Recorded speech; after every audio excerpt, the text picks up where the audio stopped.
Hello and welcome to Fantastic Fanatics Live. Our guest dog this week is Spencer Cowie. He's been helping us out on the marketing front. Sorry, start as you need to go on. Anyway, thank you for tuning in. We'll try and give you a bit of an update and overview on where we are at just now. But we'll kick off by having a look at the sort of recent sporting things. Fantastic Fanatics is all about sport. We love it and discuss it every day. So I think, although he got knocked out this morning, Andy Murray's heroics last week, given everything he's been through, were quite astonishing, really. Barry's probably the biggest tennis fan out of the lot of us here. I think he follows it quite regularly. Would you say Andy Murray is one of the best sportsmen that Scotland has ever produced? I'd say one of the best. Possibly, there's a few. I think it's up for debate and it's obviously arguable across many sports. But I would say Andy Murray, if he just achieved a little bit more. I mean, seven Australian Open finals and 0 wins. It's hard to bear. So for that reason, he would be in my top 3, but certainly not my top 1. I think I would have to go overall for Kenny Dale. Kenny Dalglish, I think, is the ultimate Scottish sportsman. To answer your question, Dan. Your comment well answered, Barry. Thank you very much. And I think for Scottish teams in Europe, it's going to be a tough road as ever for Aberdeen. It looks like they've got to play Viking away from home in Norway. Motherwell have got Coleraine from Ireland, and Rangers travel to Gibraltar to play against the Lincoln Red Imps. What's your thought, James, on potential progress from that round for the Scottish clubs? Oh, don't mention progress to me. I think that all the clubs should get past this tie. I think the one that's probably going to struggle the most, if any, is going to be Motherwell. But I would still expect them to get past it. Aberdeen against Viking, as they say on North Sound 1. I don't know if that was a wind-up that somebody phoned in and told them to pronounce it like that. But, I believe that they should get through that pretty comfortably as well. And I would like to think that Rangers would get past Lincoln Red Imps with a bit of ease. But we'll see what happens anyway. Good. So Scotland are playing tonight as well. The Nations League match against Israel. There's a full calendar of international football this weekend, which we'll come on to. Do you think Scotland could get a victory tonight, James? I think we should. Are you want my prediction? Yeah, give us your prediction. Go for it. I would say, I think 1-0 Scotland. Okay. 1-0 Scotland. Bear in mind, we put a 3 past them, I think, last time we played, didn't we? That's right. We did, but have we got a recognised striker in the squad? Is John McGinn playing? I believe so. I think so, yeah. Alright, well, we'll score more than 1 then. I hope you're right, Barry. I hope you're right. It's been pretty grim times for Scotland, actually. In 1998, me and a few of my mates went over to Paris for the World Cup, and there was a few people who didn't go from our crowd. I think you were one, actually, Barry, but the general view at that time was, I'll go next time, because Scotland qualified for pretty much everything back then for a pretty sustained period of time. Yeah. So here we are, some 20 odd years 2 years later. Aye. Had you known at the time, Baz, would you have went if you'd known that it was going to be this long before we qualified for a major tournament? Absolutely. What's an error on my part? What was the reason that you never went? It wasn't as rich as my friends. Oh. That was about it. I was actually working in a summer job, but I could have got away with it. I think Bob did feel it was just going to happen again a couple of years later for the Euros and what have you. Yeah, and obviously you managed to. But yes, we looked at a great trip. You know, guys, in some sort of chateau. For some of it, but also chocolatiers. a tent for the other bit. It was kind of rags to riches, but What was it? yes, it was luxury for like 3 or 4 nights, but the kind of worst accommodation I've ever been in for the other 3 or 4. But it was a memorable trip. It was very good, and at the time it was bottles of wine in France for like 15p and stuff like that. You know, Oh, so lovely. just brilliant. So, I actually remember watching the opening game. Our opening game was against Brazil, wasn't it? yep. Yeah, I remember watching that. I was a bit lucky that day. With my dad and one of my pals at my house, and one of the best games I ever remember watching, even though we got beat. It's just 2-1, a was it? spectacle, wasn't it? 2-1. I remember when Scotland scored, we just absolutely hit the roof. My brother had a Scotland flag and I didn't, and he says, "You don't even think about taking my Scotland flag. You might be at school or something." And so I took the Scotland flag. Came back home that night, and there was a huge hole in the door of my bedroom. He put his fist through it. Oh, Punched dear. me, yeah, so. Oh well. There's a lesson learned there, don't steal your siblings' Scotland flags. Yes, yeah. But it's been a while. There's been some happy Scotland memories over the years. You know, in terms of memorable goals, which ones kind of spring to your mind when you think of Scotland? Start Well, I with you, mean, Barry. not you know, you put me on the spot here, I guess. But I'll go for. Well, I think Lee Griffith's second goal against England at where was it? Was it Hampden? Yes, It was it was, Hampden, wasn't it? To take the lead. Yes, to put us 2-1 up. Yes, that was disappointing that we only came with a draw with that. But 'cause I can't remember the last time we beat England. Anyway, that would be my favourite goal. Cracking, 2 identical free kicks. Superb. Yourself, James? Probably have to be McFadden's. Oh, aye, in Paris. It was Yeah. a special moment. It was for a sure. special moment, it was just spectacular. It really was. Mine would be actually Ali McCoist scoring against Switzerland at Villa Park at Euro '96 to give us a win. And for about 10 minutes, Scotland were actually going through because England were beating Holland 4-0. But they leaked a late goal which put us out. But it was another so near yet so far for Glorious. Scotland. I mean, Glorious defeat. It'd be nice just to have the glorious defeats at the major tournaments now. Yes. Now it's glorious defeats in the group stages, Yes. which is hard to bear. Absolutely. Hopefully, better times ahead for Scotland. Okay, so we'll move on from that now. And of course, Fantastic Fanatics is more than just about football. We've been bowled over by the amount of clubs and organisations and governing bodies that are getting involved, especially in recent months.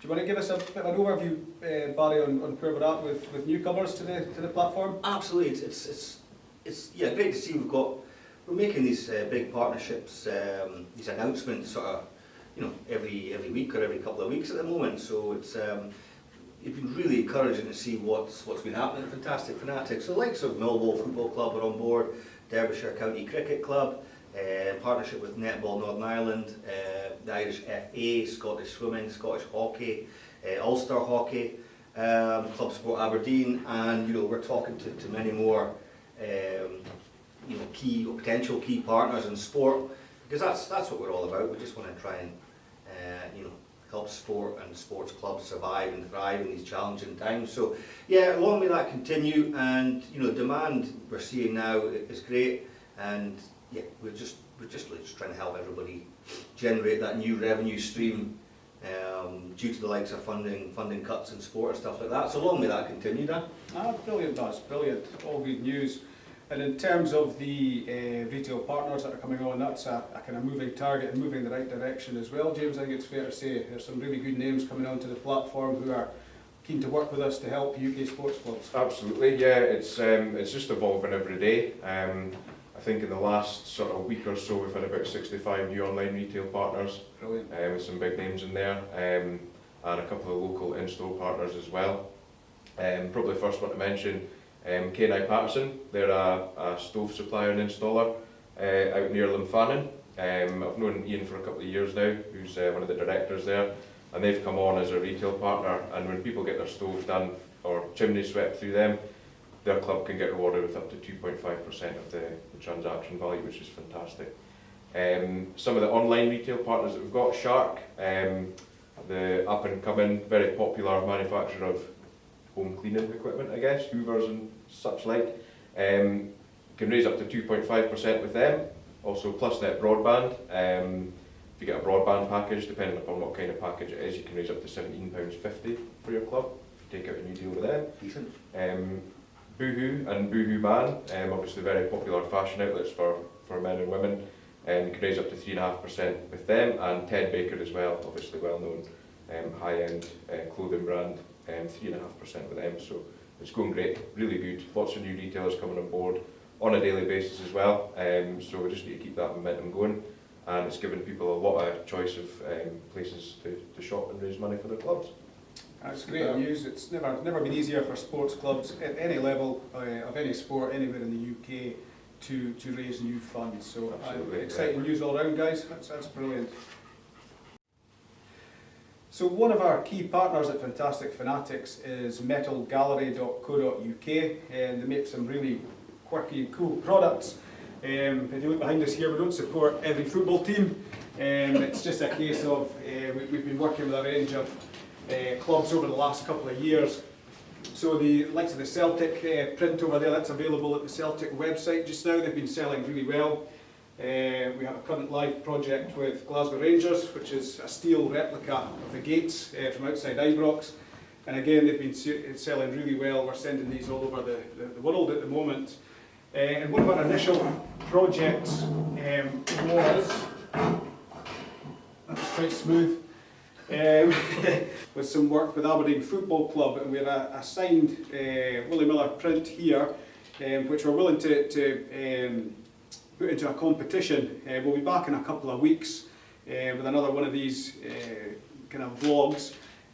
So James here will explain the terms of the competition, but if you would like to win this, follow James' instructions. So all you need to do is give us the date that this scene here was actually captured to be in with a chance of winning. The terms and conditions, I suppose, are put your answer in the comments below this video.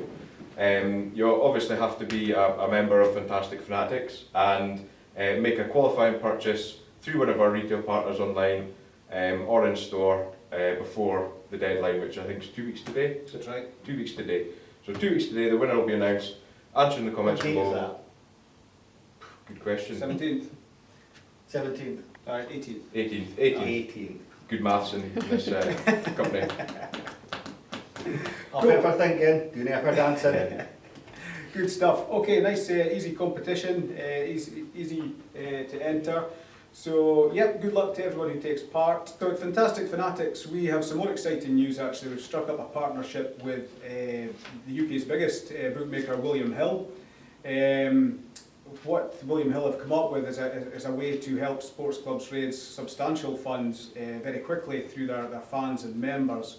Barry can explain a little bit more about the mechanics of this, and then after that we'll be putting on a Fantastic Fanatics bet this week, and we'll be letting you know in a couple of weeks how we get on. So we'll be putting a bet on through our partner William Hill. But Barry, do you want to explain a bit more about how William Hill are trying to help clubs raise funds? Yeah, great to make this partnership with William Hill, and also shows their commitment to sport and grassroots sport. But the mechanics is a Fantastic Fanatics member logs into their dashboard on the site, clicks through to William Hill Vegas, deposits £10, plays £10, and that triggers a commission that goes back to that member's chosen club, and that commission's £50. So we're talking, as Danny said, substantial amounts of money here. And we appreciate gambling isn't for everyone, and we obviously want all our members to be very careful of what they're doing. When the fun stops, stop, and adhere to all the gamble aware sort of advice and guidelines. But at the end of the day, it's a great opportunity for sports clubs to generate money by having a little bit of fun, but like I say, careful fun. I'll hand it back to you, Dan. Okay. Well, thanks, Barry. Well, on that note, like I said, we're going to be putting on a series of bets this weekend. We will keep a running total during these video logs, and you can follow our progress, or probably lack of progress, as we go. So for this weekend, it's international fixtures time, so we're going to put on £21 worth of bets. So from the Fantastic Fanatics team, Steve down in England, he's dialed in. He thinks Portugal will beat Croatia by 3-1, so that's a correct scoreline there. Barry thinks our friends in Northern Ireland will beat Romania 2-1. Northern Ireland is a real hot spot for Fantastic Fanatics at the moment, so we will certainly be cheering you guys on in that match there. My bet is I think France and Sweden will finish 2 goals each.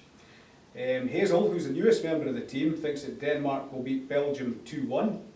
Haley, who's standing behind the camera as we speak, and deals with all the filming and editing. I hope she can do some serious editing of today's performance. What's your from us. magic, please, Ellie? They'll need it.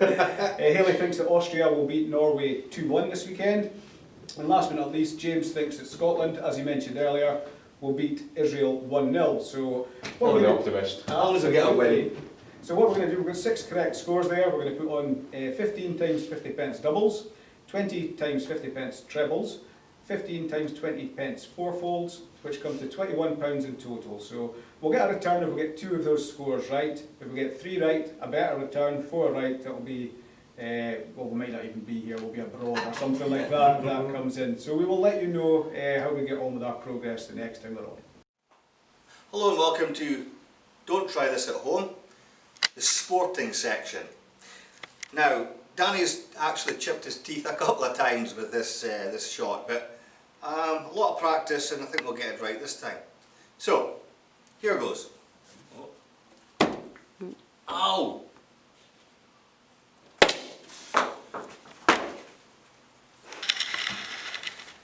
Yes! Thanks Dan, thanks James, and thanks of course to Spencer as well. It's been an enjoyable little filming session. But Fantastic Fanatics is a great way to raise funds for your sports club. Very, very simple process. Clubs, sports clubs, organisations and trusts simply get paid when their own fans, their own members, any stakeholder involved with any club, you know, book hotels, shop, online or in store, eat out, even paying utility bills. It's a great way to fundraise for your sports club. And it's also a great way to drive footfall to retailers as well. So we think we've come up with a bit of a win-win-win scenario, and they don't come up very often. So raising money for sport, driving footfall to retailers, and some great things like cash prize draws, great retailer discounts and deals, and reward tier membership chucked in for good fun. So yeah, we're really looking forward to driving things forward with Fantastic Fanatics. And yeah, don't hesitate to get in touch with us at performance@fantasticfanatics.com should you want any more information. And I'll hand you back to the studio. One more thing just to add in there, sorry, it's absolutely free for any club to sign up to as well. And it doesn't cost the fans a penny more when they're buying their goods through our partners. Thanks for helping me out there, James. No worries. That's what happens when you've got no script. Okay, thank you all for watching, and we'll see you again in a couple of weeks. All the best. Bye!